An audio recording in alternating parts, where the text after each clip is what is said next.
Well, welcome to the LGBT Democrats of Virginia State of the Union virtual watch party. Thank you so much for joining us this evening. LGBT Democrats of Virginia is the official LGBT caucus of the Democratic Party of Virginia. My name is Joel McDonald. I'm the caucus chairperson and your host for the evening. LGBT Democrats of Virginia seeks to present issues and advocate for the LGBT community within the Democratic Party of Virginia, raise awareness of LGBT issues in the Commonwealth and the party, encourage active participation of LGBT persons in the Democratic Party, encourage, educate, and finance LGBT persons who aspire to public office, and help elect pro-equality Democratic candidates. In just under 30 minutes, we will hear from President Biden as he delivers his third State of the Union address to a joint session of Congress.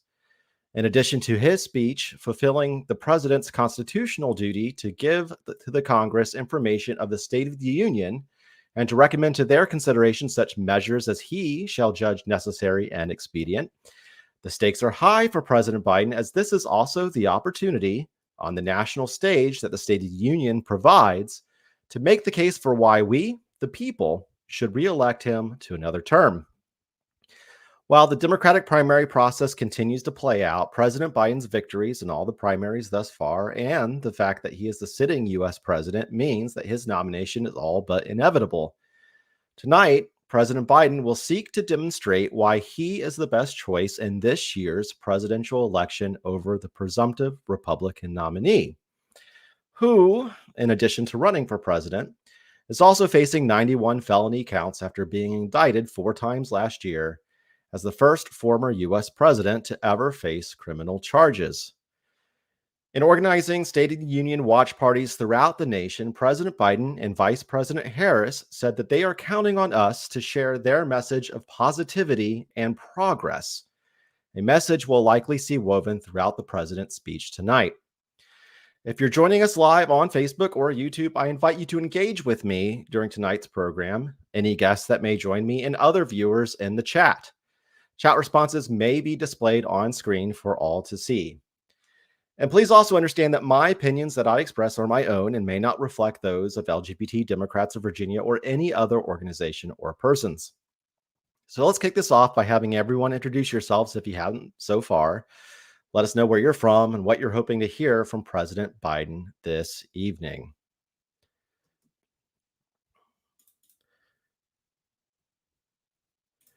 We already had one response to that prompt from Bob in Spotsylvania, hoping President Biden lays out his plans for a second term. As I mentioned earlier when you first posted that, yeah, I think tonight's speech is definitely going to be, an argument for why the president should continue his service as president. Continuing on, we Democrats need to talk about what president has accomplished, why he and the vice president need to talk about what they plan to accomplish in their next term, hopefully with the Democratic House and Senate. You've heard the president say over and over again that, give him a Democratic House and Senate and X will happen, whether it's the codification of Roe or various other significant policy issues in the United States, basically saying, give me a functional Congress, give me a Congress that wants to actually work for the American people, and we'll get it done. So we've heard that from the president many times, and I think that there's been lots of accomplishments that we can talk about with the president. It is frustrating. Early polling is frustrating because it feels like there's a disconnect between the sentiment of those responding to polls and the successes of President Biden. And I think as I heard Rachel Maddow speak about this, well, I think I've heard her speak about this a few times. President Biden is the kind of president that works to get things done for the American people. And there's not a lot of flash there, but it's just grinding out success after success and accomplishment after accomplishment to actually help people. And sadly, that goes unremembered sometimes. And I think you're right, Bob. If as much as we can remind people of those successes, all the better.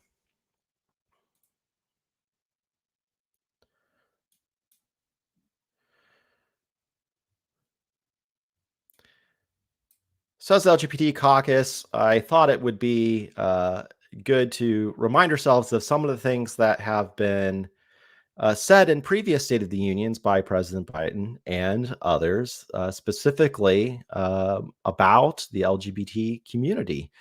Uh, Really, ever since 1999, when a Democrat in office has mentioned some sort of progress that needs to be made for the LGBTQ community.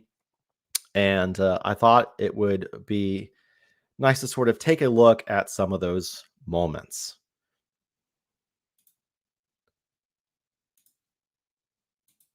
It's also passed the Bipartisan Equality Act to ensure LGBTQ Americans, especially transgender young people, can live with safety and dignity. So that was President Biden in 2023. So that was last year's State of the Union. Of course, the Equality Act is still something that is out there to be done. Much like the codification of Roe, passing the Equality Act is something President Biden will get done if he has a functional Congress and a Congress that actually wants to work for the American people. Similarly, we take a look at 2022. And folks, for our LGBTQ plus Americans, let's finally get the Bipartisan Equality Act to my desk. The onslaught of state laws targeting transgender Americans and their families, it's simply wrong. And I said last year, especially to our younger transgender Americans, I'll always have your back as your president so you can be yourself and reach your God-given potential.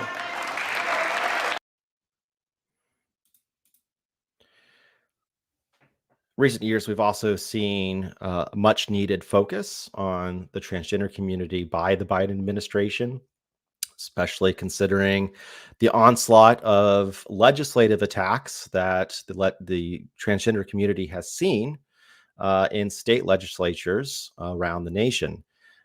So, passing the Equality Act, electing pro equality Democrats, not only in Congress, but throughout the nation, is very important to responding to those challenges. If only to decrease the rhetoric that is coming from those in authority that are othering and delegitimizing and attempting to erase the transgender community and other communities that don't that are marginalized and don't quite fit in with the picture that many conservative politicians and office holders have.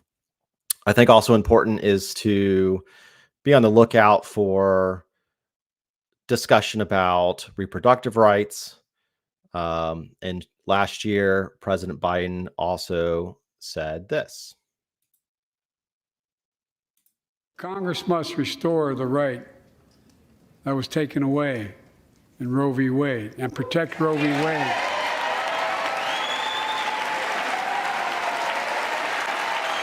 Give every woman a constitutional right.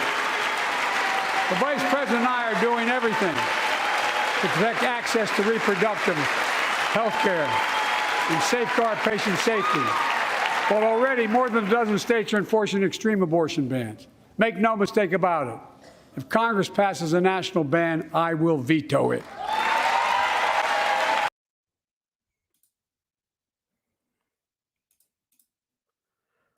So, reproductive rights also a significant issue today, likely be an issue that's brought up during the State of the Union, especially considering that we have seen electoral outcomes post Dobbs, the Supreme Court decision that overturned Roe v. Wade, uh, not go in the favor of Republicans who spent quite a lot of political capital uh, going after the right to choose and women's autonomy of their bodies. So that's something to be on the lookout for the State of the Union this evening, as well as that continues to be an issue at the forefront of people's minds. Uh, what I really think that we see in those electoral outcomes, including that in Virginia, where Democrats took back the House of Delegates and continued to secure the Virginia Senate, is that I really think that voters saw what Republicans were doing uh, post Dobbs and said, we don't want the government to act in such an authoritarian way. It's an invasion into people's privacy. It's an invasion into people's lives. It's an invasion into the personal decisions that people should be able to make for themselves. And they saw state after state enacting laws which were aggressively going after the freedom of people to make their own decisions about their lives and families and health. And I think voters pushed back. I even think that there are voters who are pro-life who saw what Republicans were doing in these states and said, that's too far. And if Republicans continue down that path, we will likely see other electoral outcomes that probably are not what Republicans would have expected following the overturn of Roe v. Wade via the Dobbs decision. So that is definitely something to watch out for. I always like to remember that prior to 2012, even within the Democratic Party, there was not a consensus, not a groundswell of support for marriage equality or the LGBT community. And that really began to change during Obama's presidency. And it especially sped up when Vice President Biden, then Vice President Biden, came out in favor of marriage equality, which I think surprised many. And in looking at sort of the succession of events that happened following this, I think was a real turning point in LGBT history and politics within the United States.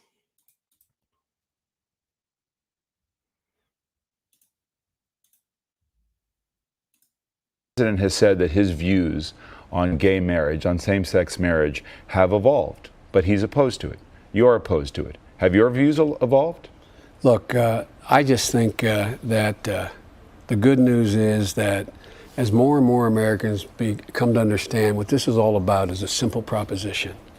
Who do you love? Who do you love? And will you be loyal to the person you love? And that's what people are finding out is what all marriages at their root are about. Whether they're marriages of lesbians or gay men or heterosexuals. Is that what you believe now? That's what I believe. And you're comfortable with same-sex marriage now? Look, I am Vice President of the United States of America. The President sets the policy. I am absolutely comfortable with the fact that men marrying men, women marrying women, and heterosexual men and women marrying women are entitled to the same exact rights, all the civil rights, all the civil liberties. And quite frankly, I don't see much of a distinction beyond that. In a second term, will this administration come out? So I really think that interview, President Biden coming out publicly for marriage equality, really was a turning point in our history and sped up progress in that area. And I thought it was very fitting that that it was President Biden who was able to help get passed, and sign the Respect for Marriage Act, which provided federal protection for marriage equality that happened legally in the states. So that was, I think, very, very fitting. The first mention of sexual orientation in a State of the Union address was actually in 1999 with President Clinton. Will help to close them. But we know that the discrimination gap has not been fully closed either. Discrimination or violence because of race or religion, ancestry or gender, disability or sexual orientation is wrong, and it ought to be illegal. Therefore, I ask Congress to make the Employment Non-Discrimination Act and the Hate Crimes Prevention Act the law of the land.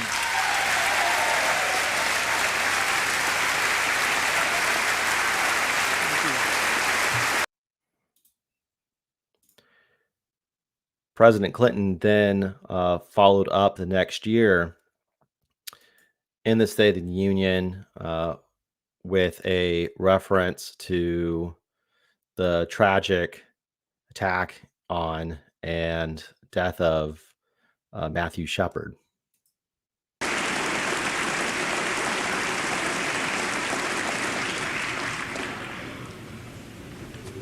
You also have to agree that all those differences you just clapped for all too often spark hatred and division, even here at home. Just in the last couple of years, we've seen a man dragged to death in Texas just because he was black. We saw a young man murdered in Wyoming just because he was gay. Last year, we saw the shootings of African Americans, Asian Americans, and Jewish children just because of who they were. This is not the American way, and we must draw the line.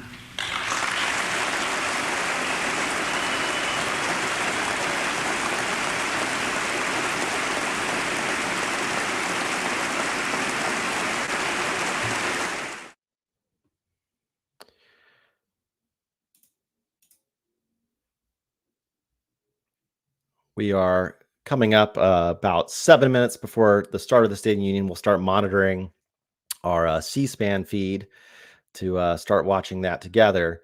But I did also want to share that the first explicit mention of the transgender community in a State of the Union address was President Obama in 2015. That's why we defend free speech and advocate for political prisoners and condemn the persecution of women or religious minorities or people who are lesbian, gay, bisexual, or transgender. We do these things not only because they are the right thing to do, but because ultimately they will make us safer.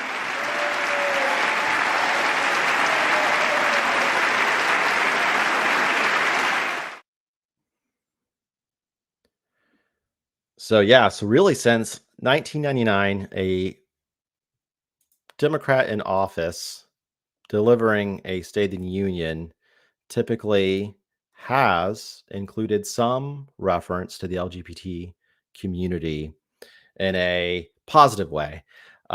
It's unfortunate that following President Clinton including the community in his remarks in the State of the Union in 99 and 2000, we then followed up with President Bush, who then included us in a negative way with anti-equality legislation that he was trying to push.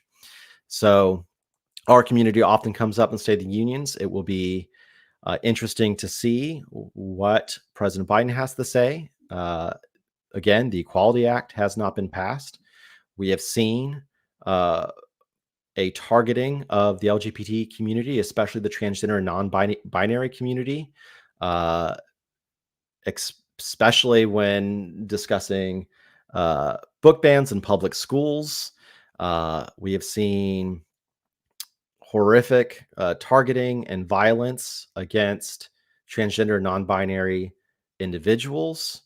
And those things happen because of the rhetoric of leaders who effectively give permission for hate and violence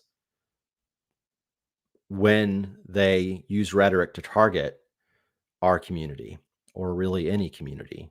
And it's something that we need to be on the lookout for. And it's why having the President of the United States speak about our community in a positive way on the national stage like that, the State of the Union provides, is so important. And so we'll be on the lookout for what President Biden has to say about the ongoing efforts to pass the Equality Act or other issues important to our community. So we're going to start monitoring the C-SPAN feed here.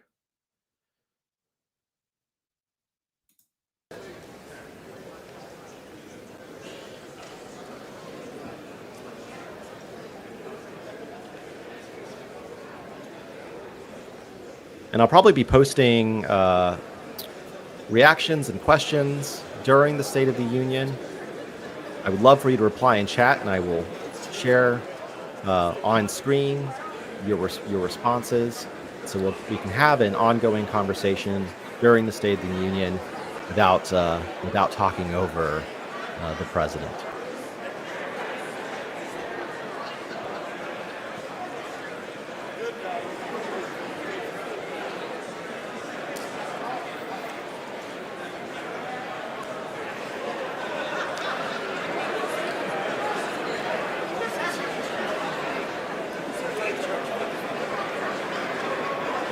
Thank you for putting up with my pontificating.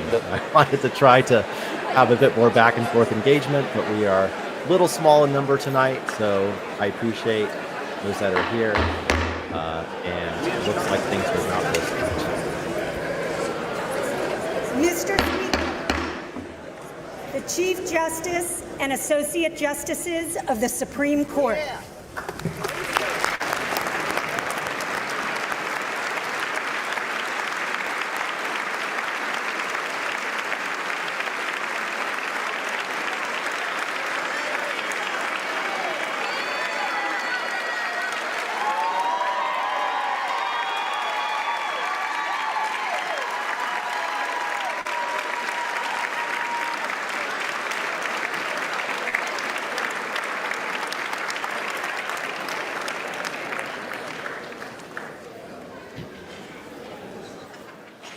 You can see in that outside feed, it looks like the presidential motorcade is just pulling up to the Capitol.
Mr. Speaker, the President's Cabinet.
the President of the United States.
Good to see you, Mr. President. This is about you. This is about the soul of the nation.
This guy has complete integrity. Come back. All right. Good for you. Thank you for everything. We got to get a good selfie.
Tony.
Thank you.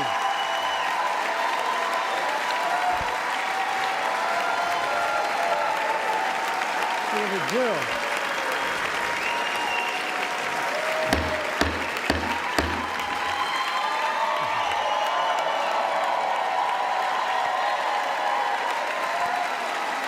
Good evening.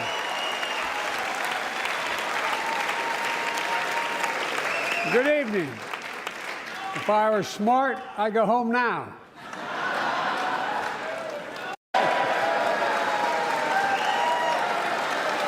Mr. Speaker, Madam Vice President, members of Congress, my fellow Americans, in January 1941, Franklin Roosevelt came to this chamber to speak to the nation, and he said, "I address you at a moment unprecedented in the history of the Union.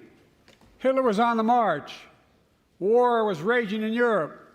President Roosevelt's purpose was to wake up Congress and alert the American people that this was no ordinary time. Freedom and democracy were under assault in the world.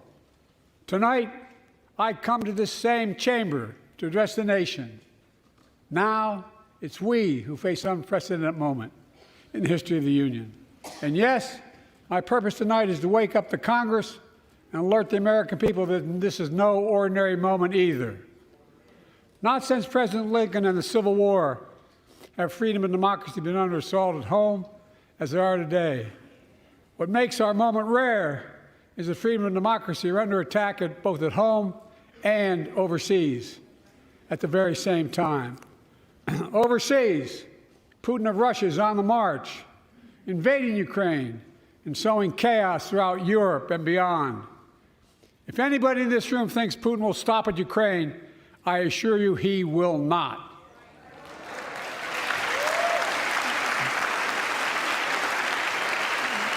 But Ukraine can stop Putin.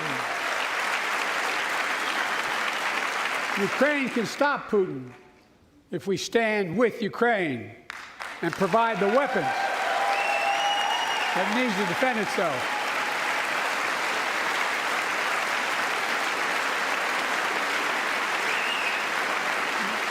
That is all. That is all Ukraine is asking. They're not asking for American soldiers. In fact, there are no American soldiers at war in Ukraine, and I'm determined to keep it that way. But now, assistance to Ukraine is being blocked by those who want to walk away from our world leadership. It wasn't long ago when a Republican president named Ronald Reagan thundered, "Mr. Gorbachev, tear down this wall."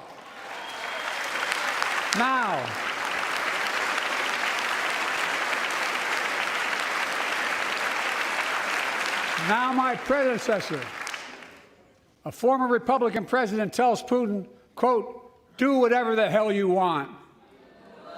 That's a quote. A former president actually said that, bowing down to a Russian leader. I think it's outrageous, it's dangerous, and it's unacceptable.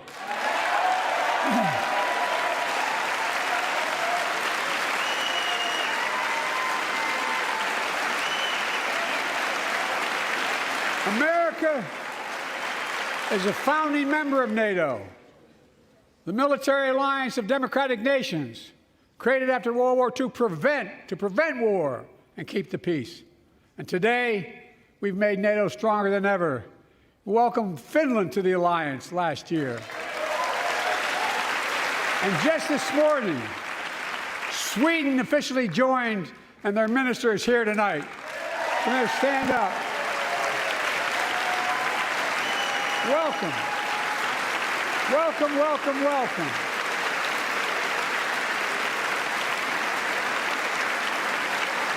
And they know how to fight.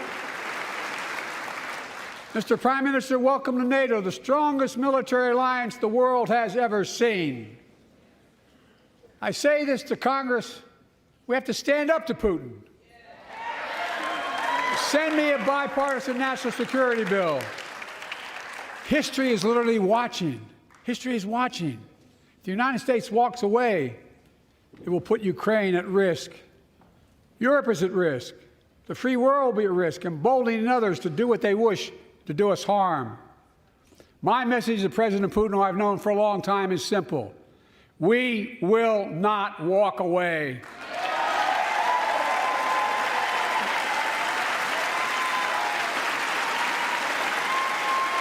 We will not bow down.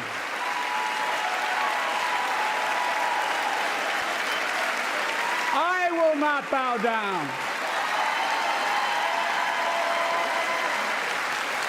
In a literal sense, history is watching. History is watching. Just like history watched 3 years ago on January 6th, when insurrectionists stormed this very Capitol and placed a dagger to the throat of American democracy. Many of you are here on that darkest of days. We all saw with our own eyes the insurrectionists were not patriots. They'd come to stop the peaceful transfer of power, to overturn the will of the people.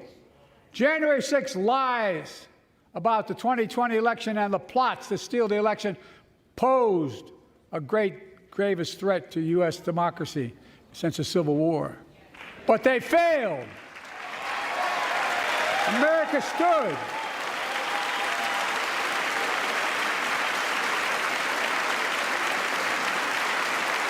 America stood strong, and democracy prevailed.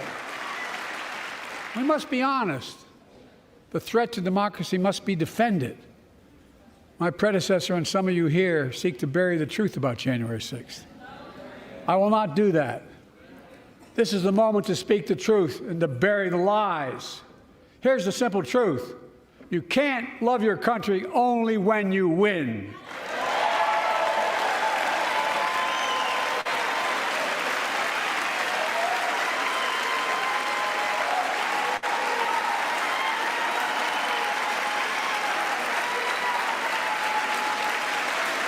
As I've done ever since being elected to office, I ask all of you, without regard to party, to join together and defend democracy. Remember your oath of office to defend against all threats, foreign and domestic.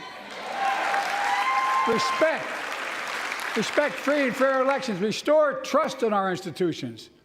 And make clear political violence has absolutely no place in America, zero place. Again, it's not hyperbole to suggest history is watching. We're watching. Your children and grandchildren will read about this day and what we do. History is watching another assault on freedom. Joining us tonight is Latoya Beasley, a social worker from Birmingham, Alabama. 14 months ago, she and her husband welcomed a baby girl thanks to the miracle of IVF. She scheduled treatments to have that second child, but the Alabama Supreme Court shut down IVF treatments across the state, unleashed by a Supreme Court decision overturning Roe v. Wade. She was told her dream would have to wait. What her family had got through should never have happened. Unless Congress acts, it could happen again. So tonight, let's stand up for families like hers. To my friends across the aisle, don't keep this waiting any longer.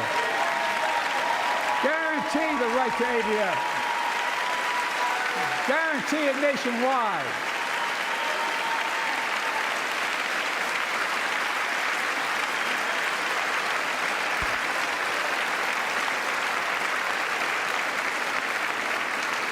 Like most Americans, I believe Roe v. Wade got it right. I thank Vice President Harris for being an incredible leader, defending reproductive freedom, and so much more.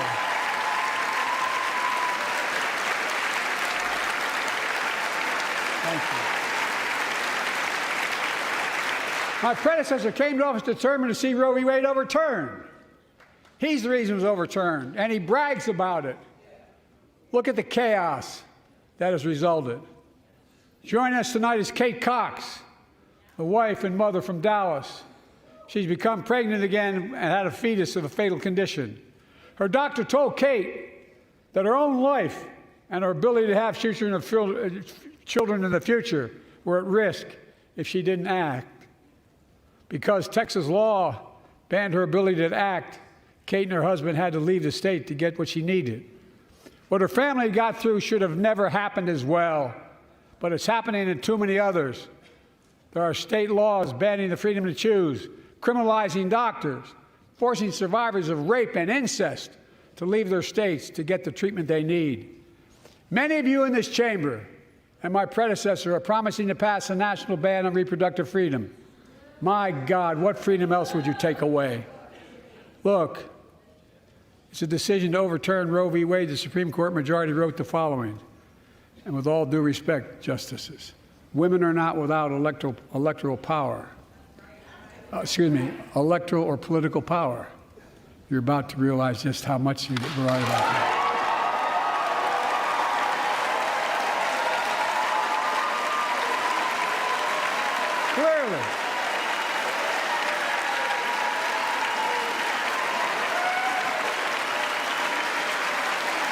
Clearly, those bragging about overturning Roe v. Wade have no clue about the power of women. But they found out when reproductive freedom was on the ballot. We won in 2022 and 2020, and we'll win again in 2024.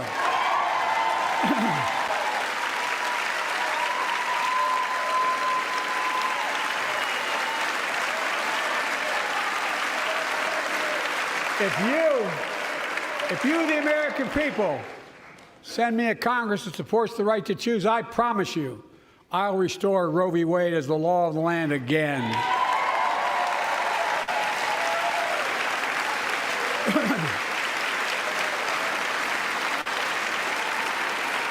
Folks, America cannot go back. I'm here tonight to show what I believe is the way forward, because I know how far we come. 4 years ago next week, before I came to office, the country was hit by the worst pandemic and the worst economic crisis in a century. Remember the fear, record losses? Remember the spikes in crime and the murder rate, raging virus? that took more than 1 million American lives, of loved ones, millions left behind, a mental health crisis of isolation and loneliness. A president, my predecessor, failed the most basic presidential duty that he owes to American people, the duty to care. I think that's unforgivable. I came to office determined to get us through one of the toughest periods in the nation's history. We have. It doesn't make news in 1,000 cities and towns. The American people are writing the greatest comeback story never told.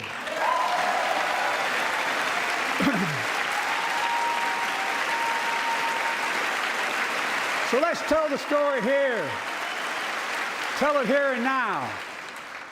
America's comeback is building the future of American possibilities, building an economy from the middle out and the bottom up, not the top down, investing in all America, in all Americans, to make sure everyone has a fair shot, and we leave no one behind. The pandemic no longer controls our lives. The vaccines that saved us from COVID are now being used to beat cancer, turning setback into comeback. That's what America does. That's what America does.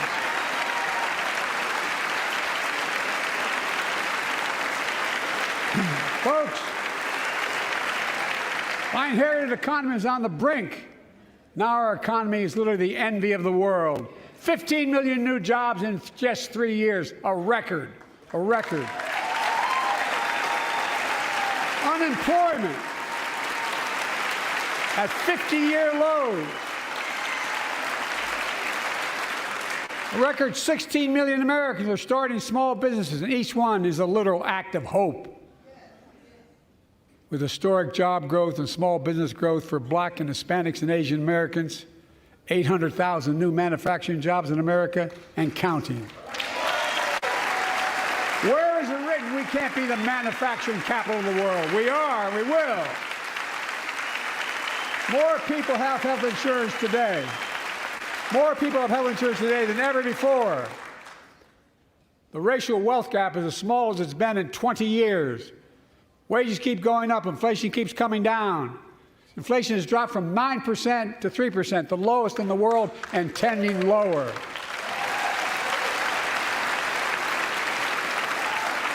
The landing is and will be soft. And now, instead of importing foreign products and exporting American jobs, we're exporting American products and creating American jobs. Right here in America, where they belong.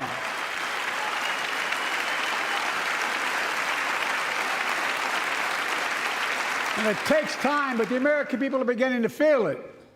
Consumer studies show consumer confidence is soaring. Buy America has been the law of the land since the 1930s. Past administrations, including my predecessor, including some Democrats as well in the past, failed to buy American. Not anymore.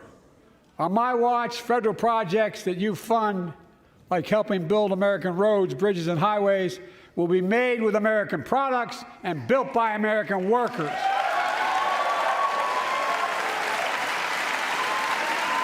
Creating good-paying American jobs.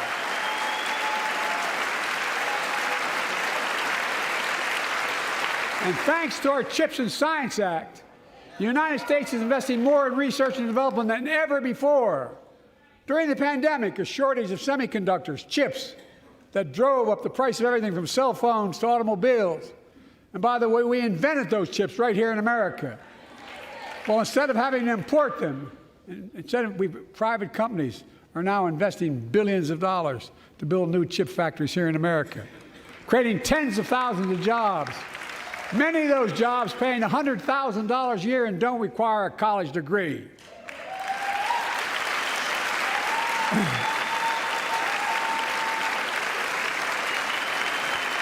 In fact, my policies have attracted $650 billion in private sector investment in clean energy, advanced manufacturing, creating tens of thousands of jobs here in America.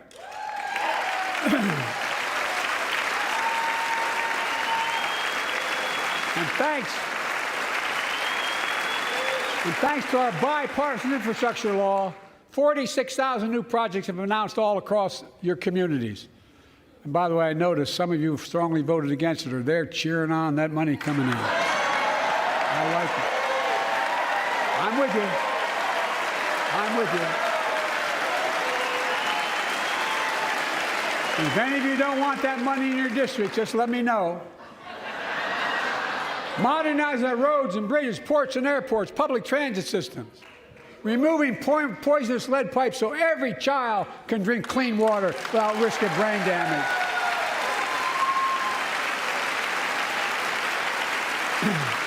Providing affordable high-speed internet for every American, no matter where you live, urban, suburban, or rural communities, in red states and blue states. Record investments in tribal communities. Because of my investment in a family farm, because I invested in family farms led by my Secretary of Agriculture, who knows more about this than anybody I know, we're better able to stay in the family for those farms and their children and grandchildren won't have to leave home to make a living. It's transformative. The great comeback story is Belvidere, Illinois, home to an auto plant for nearly 60 years. Before I came to office, the plant was on its way to shutting down. Thousands of workers feared for their livelihoods. Hope was fading. Then I was elected to office, and we raised the Belvidere repeatedly with auto companies, knowing unions would make all the difference. The UAW worked like hell to keep the plant open and get these jobs back, and together we succeeded. Instead of auto factories shutting down, auto factories reopening, and new state-of-the-art battery factories being built to power those cars there at the same.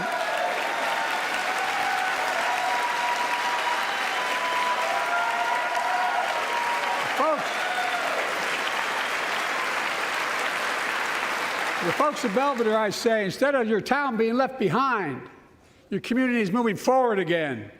Because instead of watching auto jobs of the future go overseas, 4,000 union jobs with higher wages are building the future in Belvidere right here in America.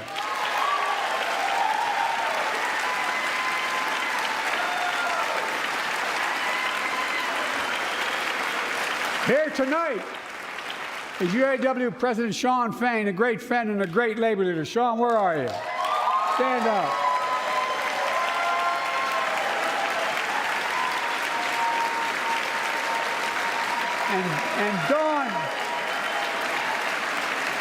And Dawn Sims, a third-generation worker, UAW worker at Belvidere.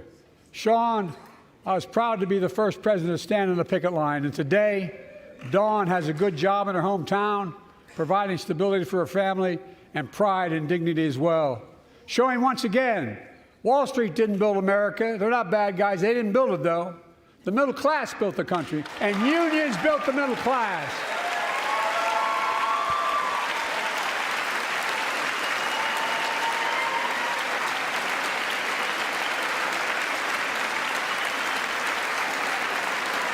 I say to the American people, when America gets knocked down, we get back up. We keep going. That's America.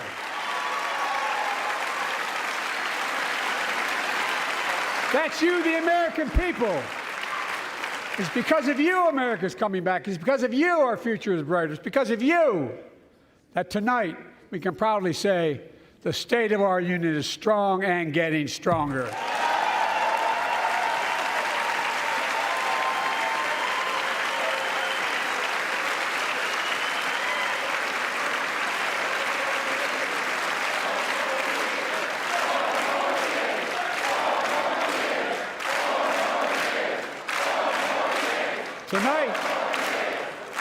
Tonight, I want to talk about the future of possibilities that we can build together. A future where the days of trickle-down economics are over, and the wealthy and the biggest corporations no longer get all the tax breaks. And by the way, I understand corporations. I come from a state that has more corporations invested than every one of your states in the state of the United States combined. And I represented it for 36 years. I'm not anti-corporation, but I grew up in a home where trickle-down economics didn't put much on my dad's kitchen table. That's why I determined to turn things around so middle class does well. When they do well, the poor go way up and the wealthy still do very well. We all do well. And there's more to do to make sure you're feeling the benefits of all we're doing. Americans pay more for prescription drugs than anywhere in the world. It's wrong, and I'm ending it.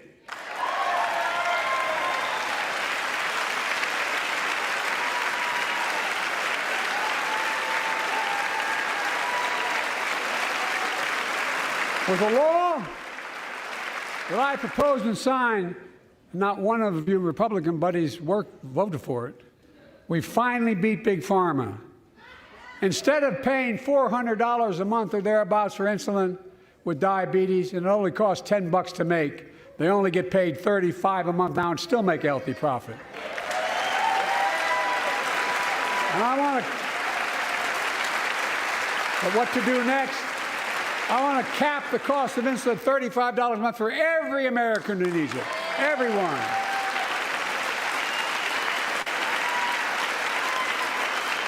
For years, people have talked about it, but finally we got it done and gave Medicare the power to negotiate lower prices on prescription drugs, just like the VA is able to do for veterans. That's not just saving seniors money, it's saving taxpayers money. We cut the federal deficit by $160 billion. Because Medicare will no longer have to pay those exorbitant prices to Big Pharma. This year, Medicare is negotiating lower prices for some of the costliest drugs on the market to treat everything from heart disease to arthritis. It's now time to go further and give Medicare the power to negotiate lower prices for 500 different drugs over the next decade. They're making a lot of money, guys. And they'll still be extremely profitable. Will not only save lives, it will save taxpayers another $200 billion. Starting next year, the same law caps total prescription drug costs for seniors on Medicare at $2,000 a year, even for expensive cancer drugs that cost $10,000, $12,000, $15,000. Now I want to cap prescription drug costs at $2,000 a year for everyone. Folks, I'm going to get in trouble for saying that, but if you want to get in Air Force One and fly to Toronto, Berlin, Moscow, well, even Moscow, probably. And bring your prescription with you, and I promise you I'll get it for you for 40% the cost you're paying now. Same company, same drug, same place. Folks, the Affordable Care Act, the old Obamacare, is still a very big deal.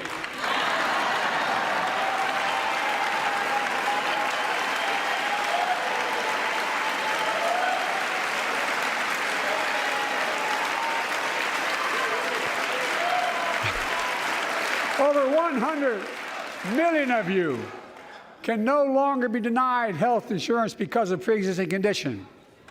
Well, my predecessor and many in this chamber want to take this prescription drug away by repealing the Affordable Care Act. I'm not going to let that happen. We stopped you 50 times before, and we'll stop you again. In fact, I'm not only protecting it, I'm expanding it. They enacted tax credits of $800 per person per year, reduce health care costs for millions of working families. That tax credit expires next year. I want to make that savings permanent.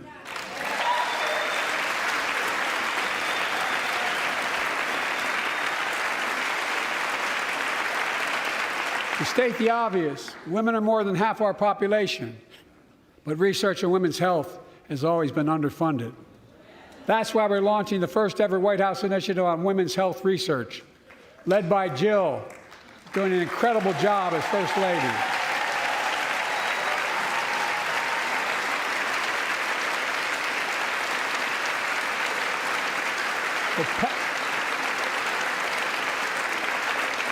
So pass my plan for $12 billion to transfer women's health research and benefit millions of lives all across America.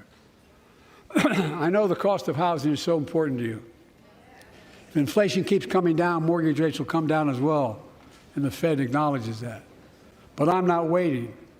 I want to provide an annual tax credit that will give Americans $400 a month for the next 2 years as mortgage rates come down, to put toward their mortgages when they buy their first home or trade up for a little more space. Just for 2 years.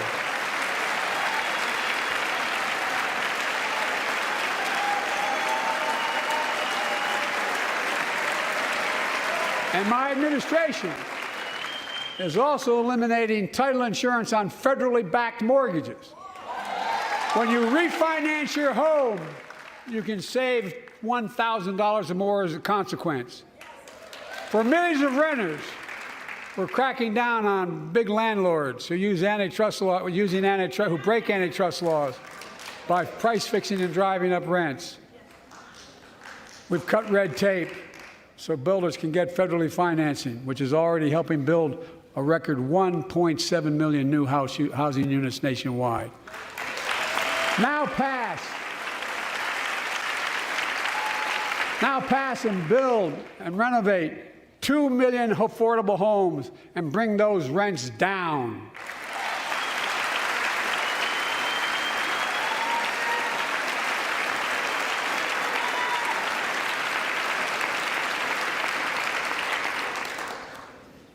To remain the strongest economy in the world, we need to have the best education system in the world. And I suspect all of you, want to give every child, a good start by providing access to preschool for 3 and 4 years old. You know, I think I pointed out last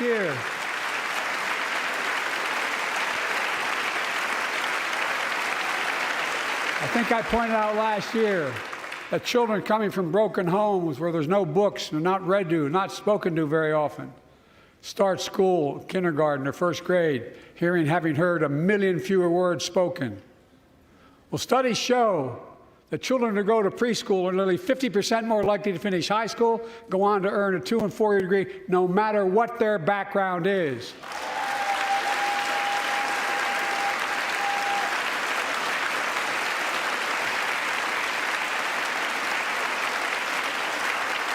I met a year and a half ago with the leaders of the Business Roundtable. They were mad that they were angry, they were discussing why I wanted to spend money on education. I pointed out to them, as vice president, I met with over 182 of those folks. Don't hold me to the exact number. And I asked them what they need most, the CEOs. And you've had the same experience on both sides of the aisle. They say a better educated workforce, right? So I looked at them, and I say, I come from Delaware. DuPont used to be the 8th largest corporation in the world. And every new enterprise they bought, they educated the workforce to that enterprise. But none of you do that anymore. Why are you angry with me providing you the opportunity for the best educated workforce in the world? And they all looked at me and said, I think you're right. I want to expand high-quality tutoring and summer learning to see that every child learns to read by 3rd grade.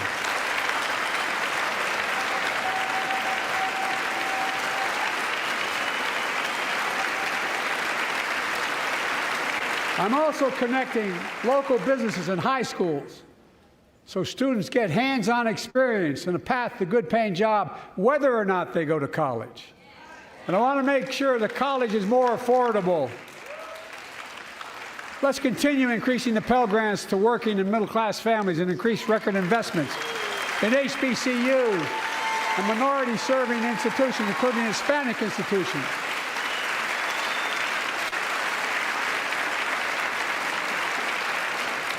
When I was told I couldn't universally just change the way in which we dealt with student loans, I fixed 2 student loan programs that already existed to reduce the burden of student debt for nearly 4 million Americans, including nurses, firefighters, and others in public service. Like Keenan Jones, a public educator from Minnesota, who's here with us tonight. Keenan, where are you? Keenan, thank you. He's educated hundreds of students so they can go to college. Now he's able to help, after debt forgiveness, get his own daughter to college.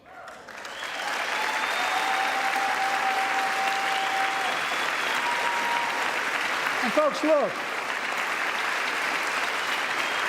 Such relief is good for the economy because folks are now able to buy a home, start a business, start a family. While we're at it, I want to give public school teachers a raise.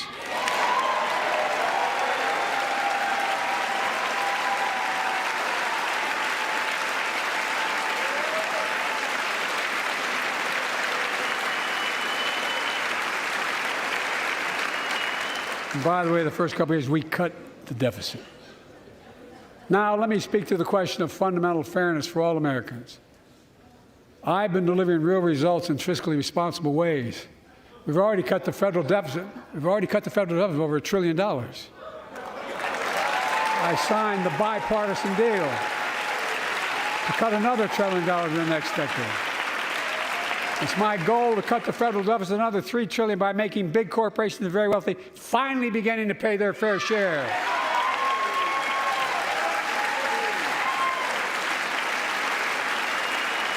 Look,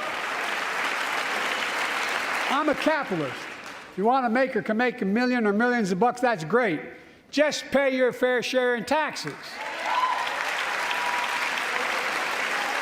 A fair tax code is how we invest things to make this country great. Healthcare, education, defense, and so much more. But here's the deal. The last administration enacted a $2 trillion tax cut, overwhelmingly benefit the top 1%, the very wealthy and the biggest corporations, and exploded the federal deficit. They added more to the national debt than any presidential term in American history. Check the numbers. Folks at home, does anybody really think the tax code is fair? Do you really think the wealthy and big corporations need another $2 trillion tax break? I sure don't. I'm going to keep fighting like hell to make it fair. Under my plan, nobody earning less than $400,000 a year will pay an additional penny in federal taxes. Nobody, not one penny. And they haven't yet. In fact, the child tax credit I passed during the pandemic cut taxes for millions of working families and cut child poverty in half. Restore that child tax credit. No child should go hungry in this country. The way to make the tax code fair is to make big corporations and the very wealthy begin to pay their fair share. Remember in 2020, 55 of the biggest companies in America made $40 billion and paid zero in federal income tax. Zero. Not anymore. Thanks to the law I wrote and we signed, big companies have to pay a minimum of 15%. But that's still less than working people pay in federal taxes. It's time to raise corporate minimum tax to at least 21%.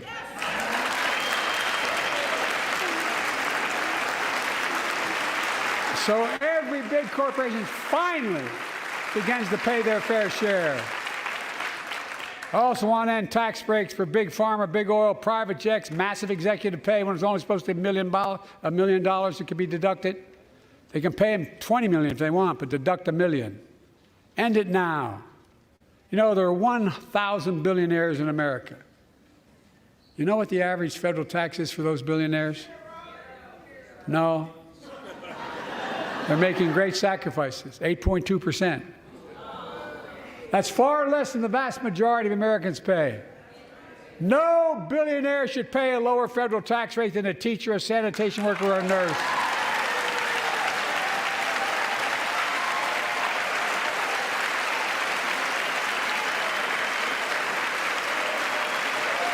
I propose a minimum tax for billionaires of 25%, just 25%. You know what that would raise? That would raise $500 billion over the next 10 years. And imagine what that could do for America. Imagine a future with affordable child care. Millions of families can get what they need to go to work to help grow the economy. Imagine a future with paid leave, because no one should have to choose between working and taking care of their sick family member. Imagine the future of home care and elder care and people living with disabilities so they can stay in their homes and family caregivers can finally get the pay they deserve. Tonight, let's all agree once again to stand up for seniors. Many of my friends on the other side of the aisle want to put Social Security on the chopping block. If anyone here tries to cut Social Security, Medicare, or raise the retirement age, I will stop you.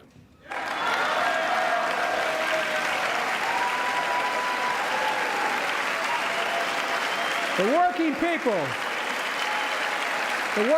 who built this country pay more into Social Security than millionaires and billionaires do. It's not fair. We have two ways to go. Republicans can cut Social Security and give more tax breaks to the wealthy. That's the proposal. Oh no, you guys don't want another $2 trillion tax cut? I kind of thought that's what your plan was. Well, that's good to hear. You're not going to cut another $2 trillion for the super wealthy. That's good to hear. I'll protect and strengthen Social Security and make the wealthy pay their fair share.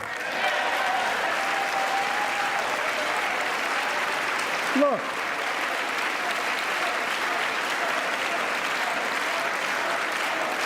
too many corporations raise prices to pad their profits, charging more and more for less and less. That's why we're cracking down on corporations that engage in price gouging and deceptive pricing, from food to health care to housing. In fact, the snack companies think you won't notice if they change the size of the bag and put a hell of a lot fewer, same size bag, put fewer chips in it. No, I'm not joking. It's called shrinkflation. Pass Bobby Casey's bill and stop this. I really mean it.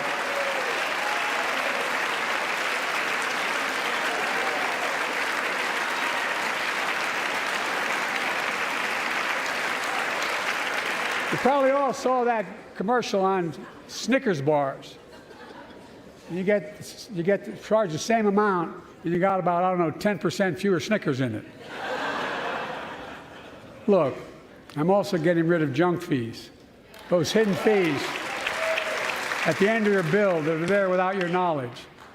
My administration announced we're cutting credit card late fees from $32 to $8.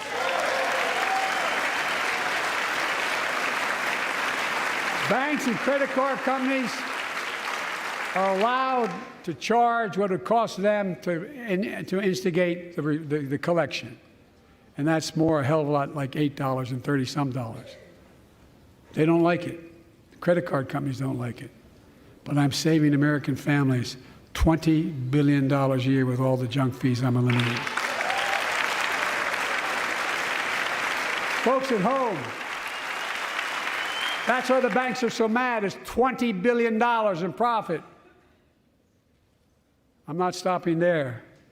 My administration has proposed rules to make cable, travel, utilities, and online ticket sellers tell you the total price up front so there are no surprises.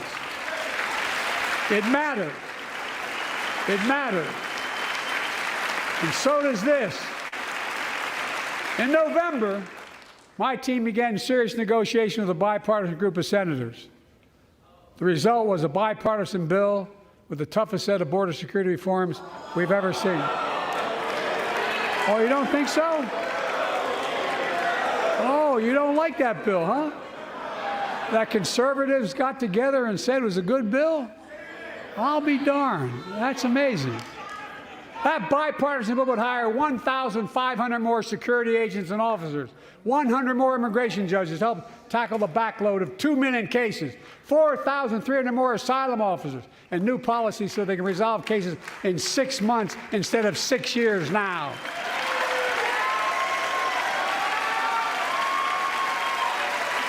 What are you against? 100 more high-tech drug detection machines to significantly increase the ability to screen and stop vehicles smuggling fentanyl into America. That's killing thousands of children. This bill would save lives and bring order to the border.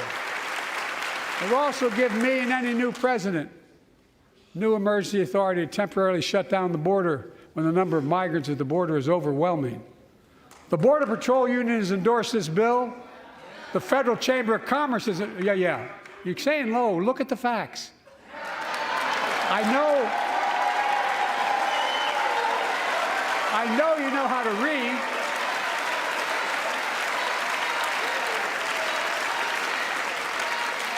I believe that given the opportunity for a majority in the House and Senate would endorse the bill as well, the majority right now. But unfortunately, politics has derailed this bill so far. I'm told my predecessor called members of Congress in the Senate to demand they block the bill. He feels a political win, he viewed it as would be a political win for me and a political loser for him. It's not about him, it's not about me. I'd be a winner, not really.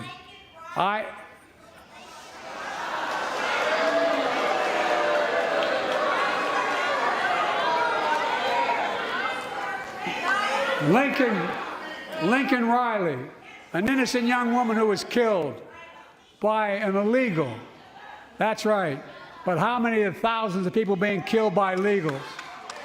To her parents, I say, my heart goes out to you, having lost children myself. I understand. But look, if we change the dynamic at the border, people pay these smugglers $8,000 to get across the border because they know if they get by and let into the country, it's 6 to 8 years before they have a hearing. And it's worth taking the chance of the $8,000. But if it's only 6 weeks, the idea is it's highly unlikely that people will pay that money and come all that way, knowing that they'll be able to be kicked out quickly. Folks, I would respectfully suggest my Republican friends owe it to the American people, get this bill done. We need to act now.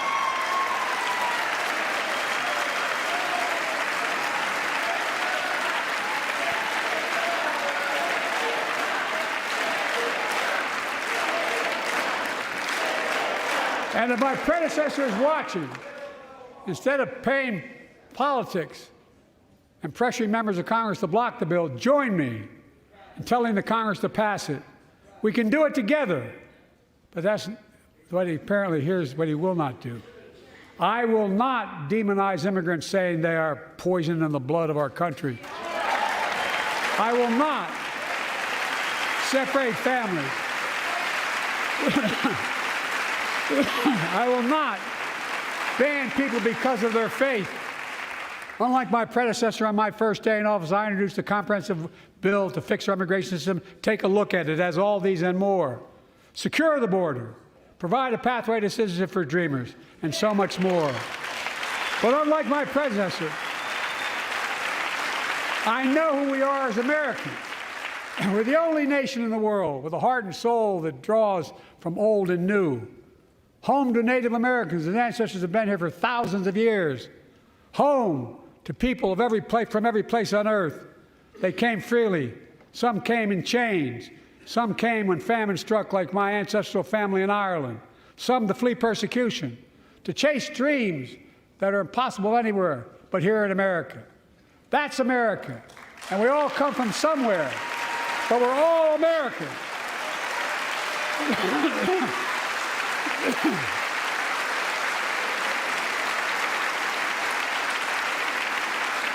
Look, folks, we have a simple choice.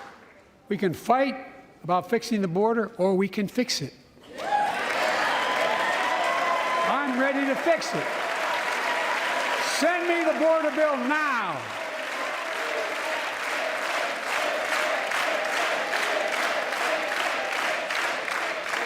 A transformational moment in history happened 59 years ago today in Selma, Alabama. Hundreds of foot soldiers for justice marched across the Edmund Pettus Bridge, named after the Grand Dragon of the Ku Klux Klan, to claim their fundamental right to vote. They were beaten, they were bloody, and left for dead. Our late friend and former colleague, John Lewis, was on that march. We miss him.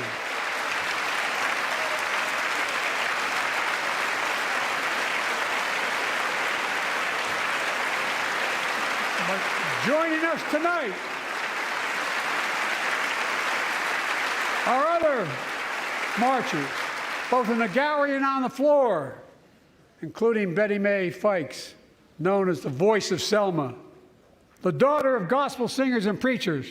She sang songs of prayer and protest on that bloody Sunday to help shake the nation's conscience. 5 months later, the Voting Rights Act passed and was signed into law.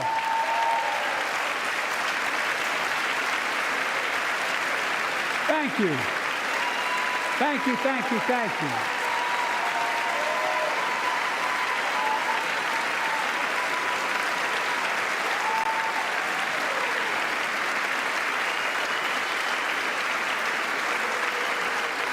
But 59 years later, there are forces taking us back in time. Voter suppression, election subversion, unlimited dark money, extreme gerrymandering. John Lewis was a great friend to many of us here, but if you truly want to honor him and all the heroes who marched with him, then it's time to do more than talk. Pass the Freedom to Vote Act, the John Lewis Voting Rights Act.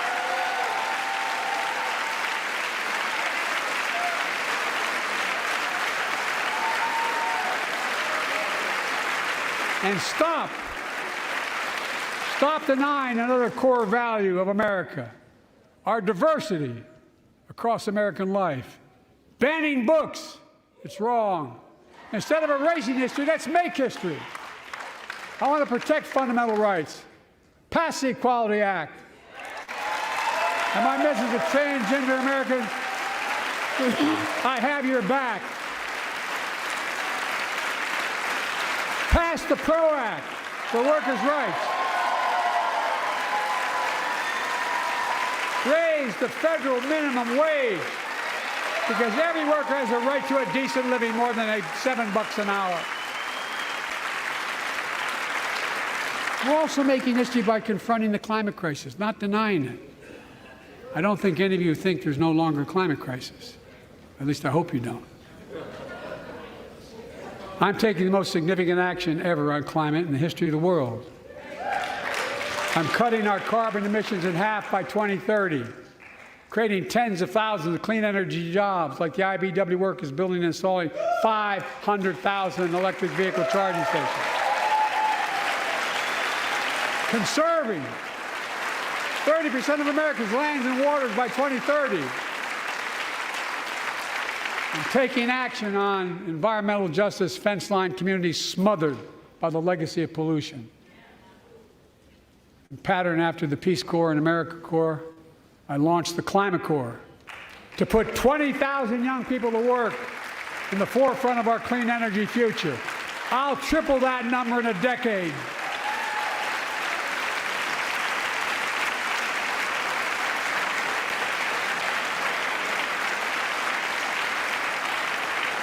To state the obvious, all Americans deserve the freedom to be safe.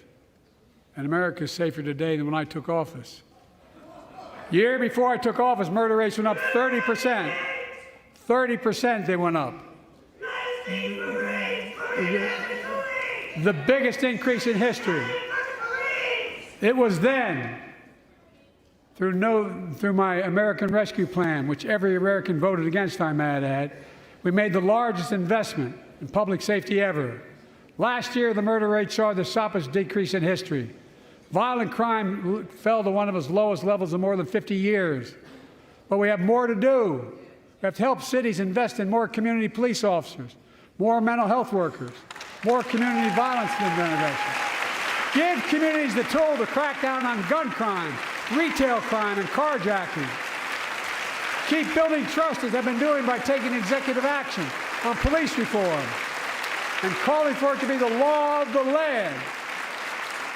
Directing my cabinet to review the federal classification of marijuana and expunging thousands of convictions for the mere possession, because no one should be jailed for simply using or have it on their record. Take on crimes of domestic violence. I'm ramping up the federal enforcement of the Violence Against Women Act that I proudly wrote when I was a senator, so we can finally end the scourge against women in America.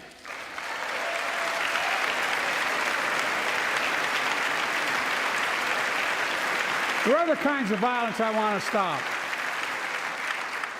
With us tonight is Jasmine, whose 9-year-old sister Jackie was murdered with 21 classmates and teachers in an elementary school in Uvalde, Texas. Very soon after that happened, Jill and I went to Uvalde for a couple of days. We spent hours and hours with each of the families. We heard their message, so everyone in this room, in this chamber, could hear the same message. The constant refrain, and I was there for hours meeting with every family. They said, do something. Do something. Well, I did do something by establishing the first ever Office of Gun Violence Prevention in the White House, that the Vice President is leading the charge. Thank you for doing it. Meanwhile,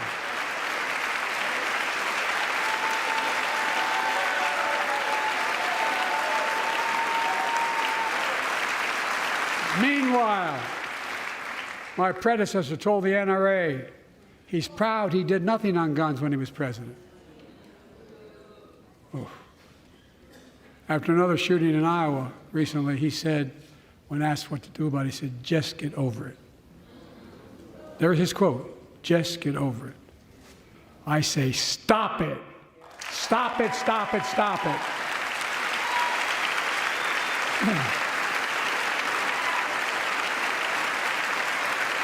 I'm proud we beat the NRA when I signed the most significant gun safety law in nearly 30 years because of this Congress. We now must beat the NRA again. I'm demanding a ban on assault weapons and high-capacity magazines. Pass universal background checks. None of this. I taught the Second Amendment for 12 years. None of this violates the Second Amendment or vilifies responsible gun owners. You know, as we manage challenges at home, we're also managing crises abroad, including in the Middle East. I know the last 5 months have been gut-wrenching for so many people, for the Israeli people, for the Palestinian people, and so many here in America. This crisis began on October 7th with a massacre by a terrorist group called Hamas, as you all know. 1,200 innocent people, women and girls, men and boys, slaughtered after enduring sexual violence. The deadliest day for the Jewish people since the Holocaust. And 250 hostages taken. Here in this chamber tonight are families whose loved ones are still being held by Hamas. I pledge to all the families that we will not rest until we bring every one of your loved ones home. We also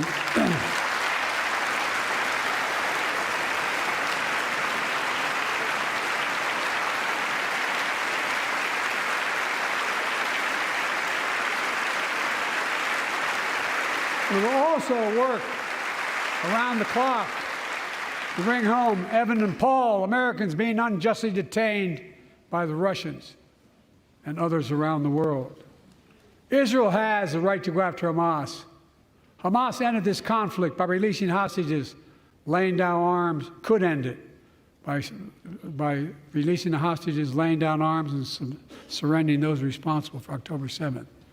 But Israel has Israel has an added burden because Hamas hides and operates among the civilian population like cowards, under hospitals, daycare centers, and all the like. Israel also has a fundamental responsibility, though, to protect innocent civilians in Gaza.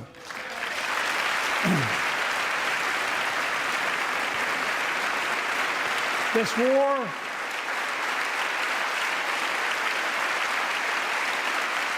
has taken a greater toll on innocent civilians than all previous wars in Gaza combined.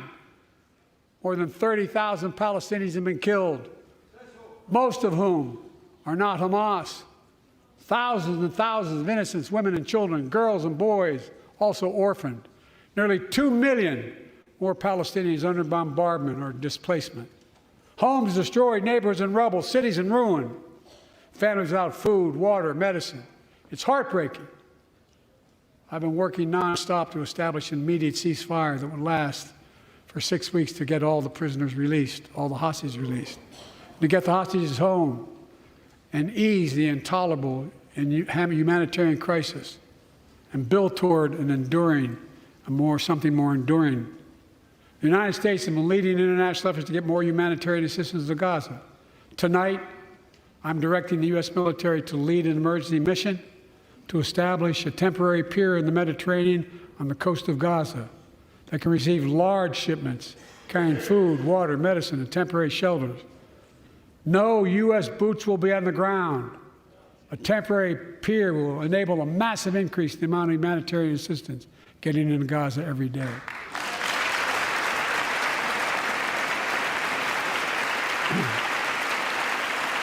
And Israel must do its part. Israel must allow more aid into Gaza to ensure humanitarian workers aren't caught in the crossfire. And they're announcing they're going to have a crossing in northern Gaza. For the leadership of Israel, I say this: humanitarian assistance cannot be a secondary consideration or a bargaining chip. Protecting and saving innocent lives has to be a priority. As we look to the future, the only real solution to the situation is a two-state solution over time.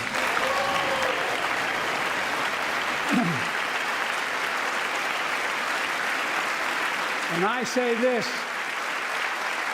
as a lifelong supporter of Israel. My entire career, no one has a stronger record with Israel than I do. I challenge any of you here. I'm the only American president of Israel in wartime. But there is no other path that guarantees Israel's security and democracy. There is no other path that guarantees Palestinians can live in peace with peace and dignity. And there's no other path that guarantees peace between Israel and all of its neighbors, including Saudi Arabia, with whom I'm talking. Creating stability in the Middle East also means containing the threat posed by Iran.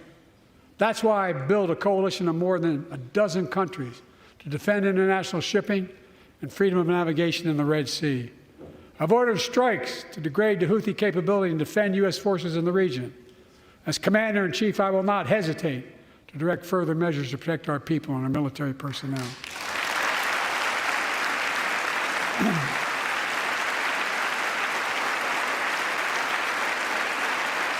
For years, I've heard many of my Republican and Democratic friends say that China is on the rise and America's falling behind. They've got it backwards. I've been saying it for over 4 years, even when I wasn't president. America's rising. We have the best economy in the world. And since I've come to office, our GDP is up, our trade deficit with China is down to the lowest point in over a decade. And we're standing up against China's unfair economic practices.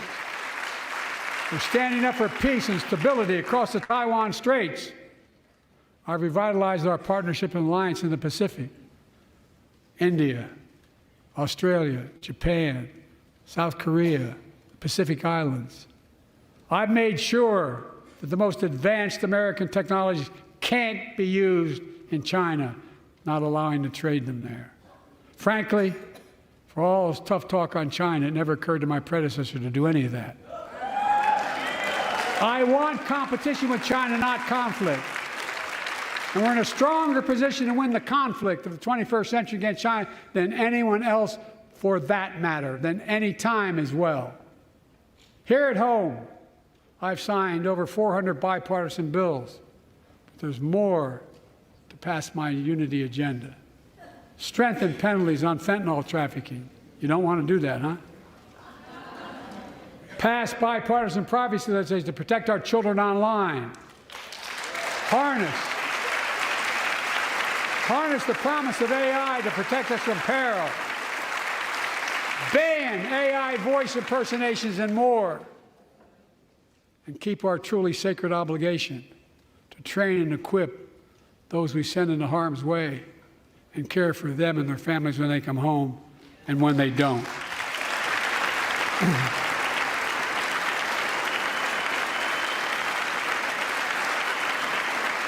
That's why the song Support and Help of Dennis and the VA, I signed the PACT Act. One of the most significant laws ever, helping millions of veterans exposed to toxins who now are battling more than 100 different cancers. Many of them don't come home. but we owe them and their families support. We owe it to ourselves to keep supporting our new health research agency called ARPA-H, and remind us that we can do big things like end cancer as we know it, and we will.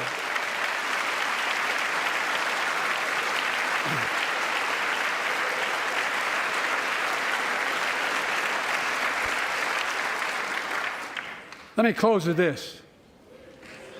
Yay.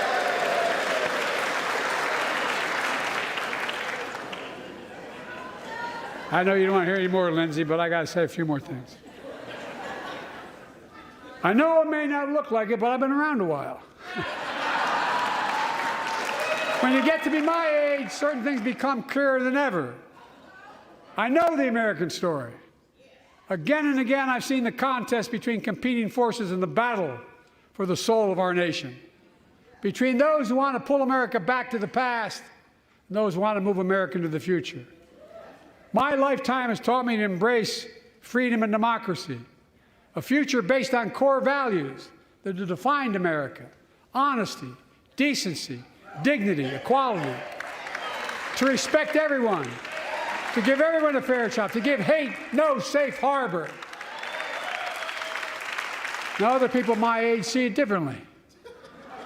The American story of resentment, revenge, and retribution, that's not me. I was born amid World War II, when America stood for the freedom of the world. I grew up in Scranton, Pennsylvania, and Claymont, Delaware, among working-class people who built this country.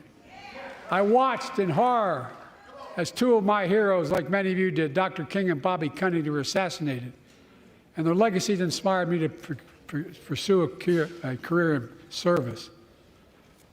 I left the law firm and became a public defender because my city of Wilmington was the only city in America occupied by the National Guard after Dr. King was assassinated because of the riots. And I became a county councilman almost by accident. I got elected to the United States Senate when I had no intention of running at age 29. Then vice president of our first black president. Now president to the first women vice president.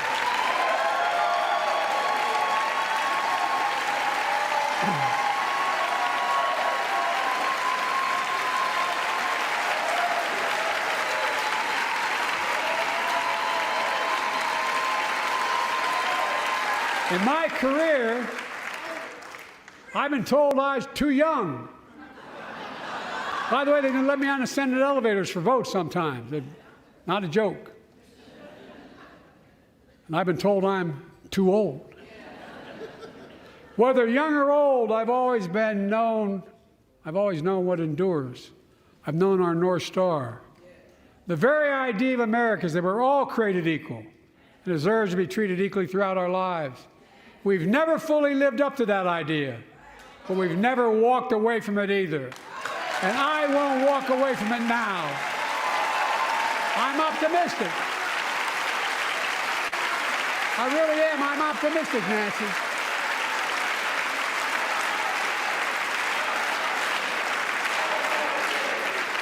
My fellow Americans,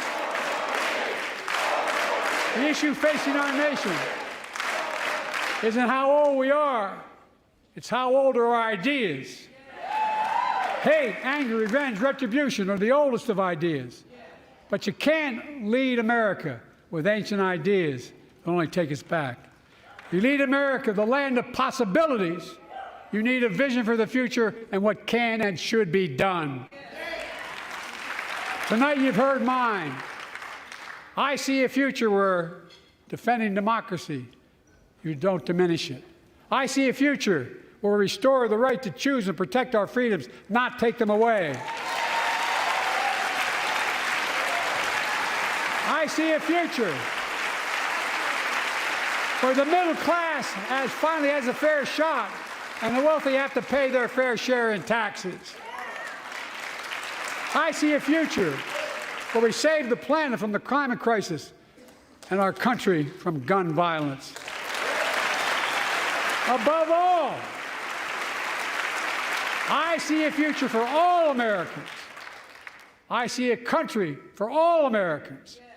and I will always be president for all Americans because I believe in America. I believe in you, the American people. You're the reason we've never been more optimistic about our future than I am now. So let's build the future together. Let's remember who we are. We are the United States of America. And there is nothing beyond our capacity when we act together. God bless you all, and may God protect our troops. Thank you, thank you, thank you.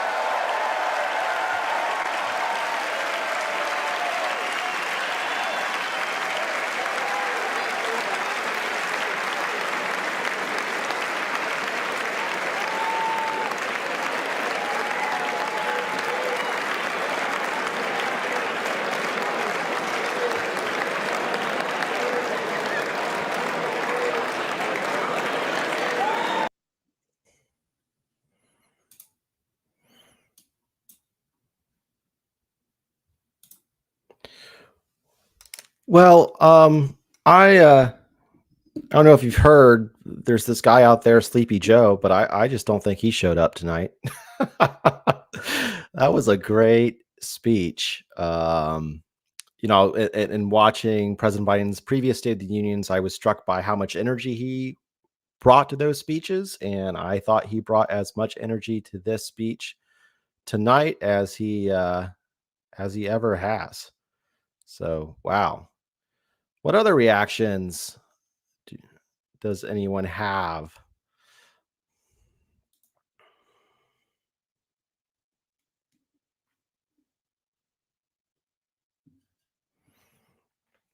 I'm always struck by the State of the Unions, how many topics are covered so quickly. You think about this speech and all of the input that goes into it, and issues that are important long-term to the administration, and the issues that come up that weren't necessarily expected. Yep,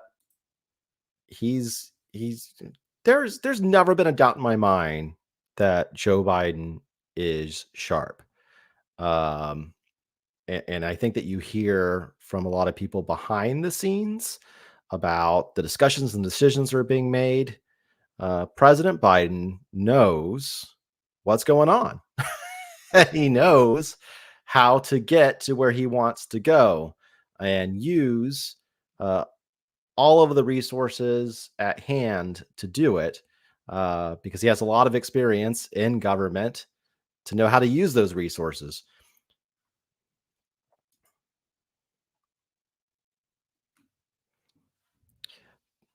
Definitely thought it was interesting, the him trying to repeat, was it last year's State of the Union where he caught Republicans off guard talking about Medicare and Social Security?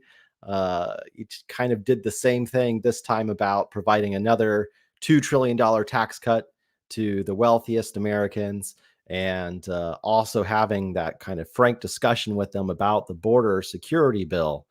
The call and response about taxation and not wanting to have average American taxpayers pay more, I thought was interesting. That was sort of for me, I hadn't seen that before in a State of the Union address.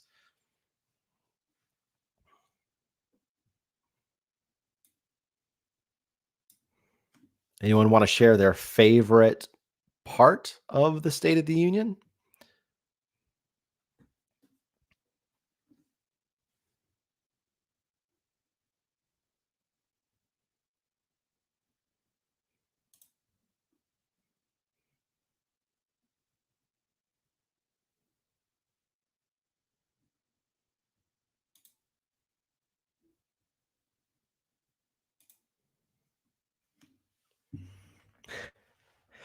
I have to imagine that that President Biden and his speechwriters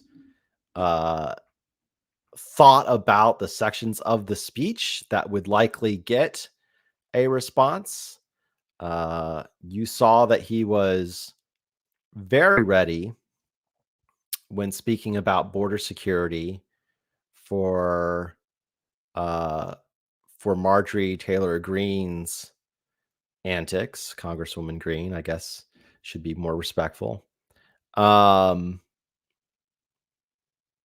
I thought he made good points. It is, we have a situation at the border that affects hundreds of thousands, millions of people that progress there cannot be derailed by one or even a handful of incidents that Republicans like Congresswoman Green want to use to derail the debate. And frankly, I think it is an insult to the memory of, and I apologize because I don't have the name committed to memory, but it's an insult to the memory of the woman who was killed, to use that to not move forward in securing our border, especially when so much work, bipartisan effort went into the bill that should be taken up and considered seriously.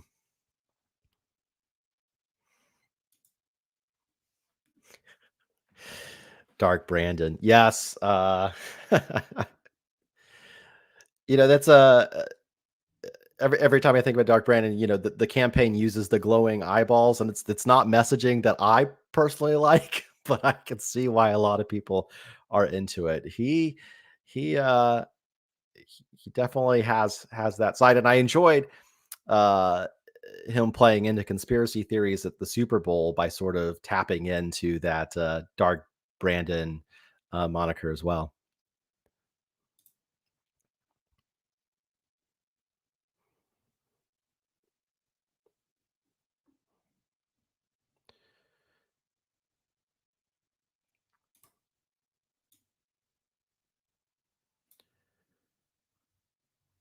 So if you haven't seen it yet, I want to share it because I hadn't seen it until I was preparing for the for this event, because I honestly hadn't gone to the Joe Biden campaign website. It feels a little sparse right now, but I think we also have to understand that like the campaign is just getting off the ground. Like in effect, the State of the Union tonight, I feel, is almost the kickoff for his reelection campaign. And but on the campaign website, there is a campaign video that I really enjoyed, and I think that the sort of the tone and messaging, it reflects what we heard in the State of the Union, but I think it also reflects sort of the tone and messaging that we need to push forward to help win the election in November. So let me go ahead and pull that up.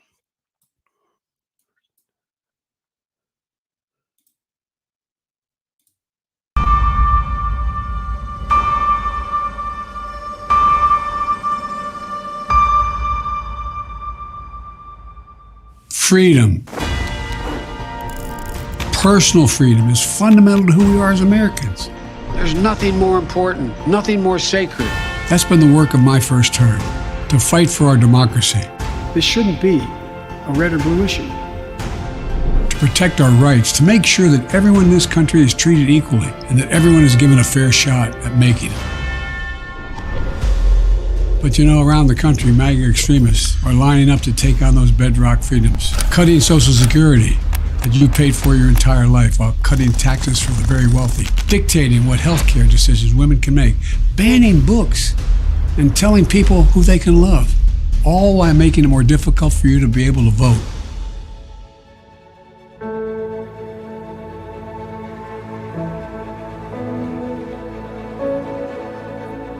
When I ran for president 4 years ago, I said we're in a battle for the soul of America, and we still are. The question we're facing is whether in the years ahead we have more freedom or less freedom, more rights or fewer. I know what I want the answer to be, and I think you do too. This is not a time to be complacent. That's why I'm running for re-election, because I know America. I know we're good and decent people. I know we're still a country that believes in honesty and respect and treating each other with dignity. That we're a nation where we give hate no safe harbor. We believe that everyone is equal, that everyone should be given a fair shot to succeed in this country. Thank you for choosing us. Every generation of Americans has faced a moment when they have to defend democracy. Stand up for our personal freedom. Stand up for the right to vote and our civil rights.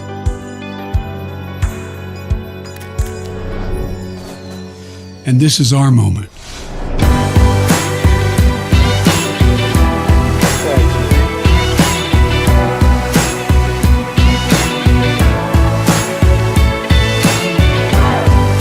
We, the people, will not decide.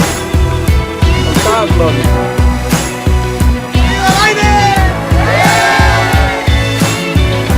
So if you're with me, go to joebiden.com and sign up.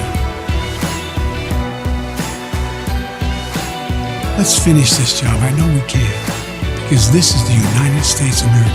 There's nothing, simply nothing we cannot do if we do it together.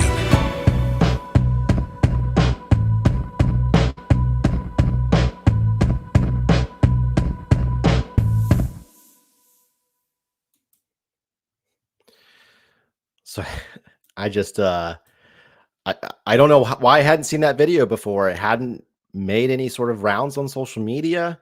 But to also be fair, I haven't really been paying attention to the deluge of political campaign emails that come in that are usually just asking for dollars. But if you go to joebiden.com, you can find that video. Share it with your social media, on your social media feeds to your friends and family, because I think that is the sort of positive messaging that we need. And I think that is very much in line with what President Biden was saying during the State of the Union tonight, especially at the end. There is a fight for, again, the soul of the nation, pessimism versus optimism, ancient approaches of hate and segregation and othering versus respect, inclusion, positivity, and progress. We need to be on the side of progress. So anyway, guys, folks, I know it is getting late. I appreciate you spending the evening with me and LGBT Democrats of Virginia. If you would like to know more information about the caucus, receive our emails, get involved, I invite you to visit lgbtvadem.org. The address is right below me. This is our website. Please sign up for emails. We will reach out to you with ways of getting involved, not only in presidential campaign cycles, but also in the crucial state races, General Assembly races, and local races to ensure that the LGBT community and really all Virginians have elected officials that are looking out for them and trying to do good for them, rather than trampling on their rights and restricting freedoms and eroding democracy. So please get involved. We'd love to have you. Thank you again for spending the evening with me, and I hope you have a great rest of your evening and week until we meet again.